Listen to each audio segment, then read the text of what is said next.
Today we're going to be making Ropa Vieja. It's a Cuban dish that's literally called old clothes because of the way the shredded beef looks when you're finished with it. Now, this isn't one of those dishes that you put in a Tupperware container and then just throw it away a week later. No, this dish actually gets better as it ages. And we all know that whenever we're cooking, it's always great to have a little bit of help around, and luckily for us, the mini chef is back. Let's start by thinly slicing up some yellow onions and set them aside for when we start cooking everything. Don't worry too much about their size, as they'll cook down a little bit later and be completely unnoticeable. Next, let's take out the stem and seeds out of 3 bell peppers.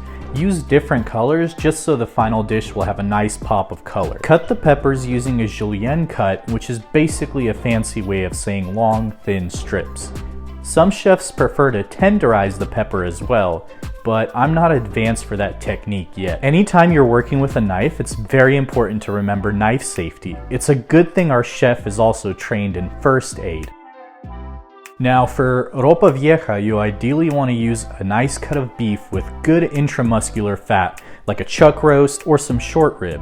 But for this cook, I'm going to be using a leaner cut of beef just to be a little more calorie friendly. I like to slice the beef to get more surface area for the searing, and make sure to salt all sides of the meat. Add freshly ground black pepper, garlic powder, paprika, ground cumin, and oregano.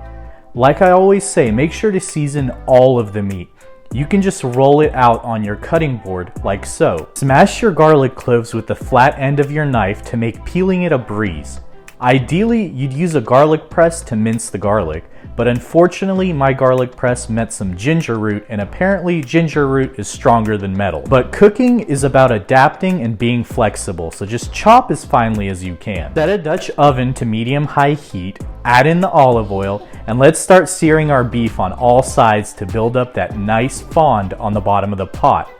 Remove the beef and set it aside for now. Add in the onions and cook them until they soften up. Add in your bell peppers and cook for about 5 minutes or until they soften up a bit as well.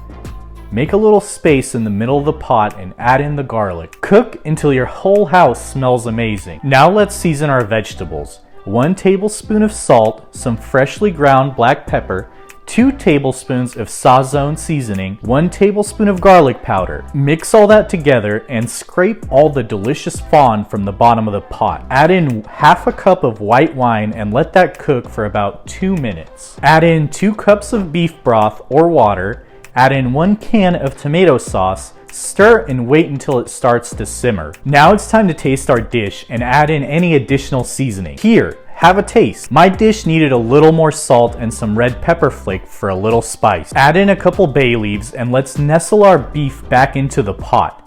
Cover it with a lid and cook on low heat for about 2 to 3 hours, or until the beef is fork tender and falling apart. About an hour and a half into the cooking process, make sure you flip your beef. After about 3 hours, remove the beef and let's start shredding. Ideally, you'd want to use a bigger bowl, but we're not looking for an easy way out. Adapt, improvise, overcome.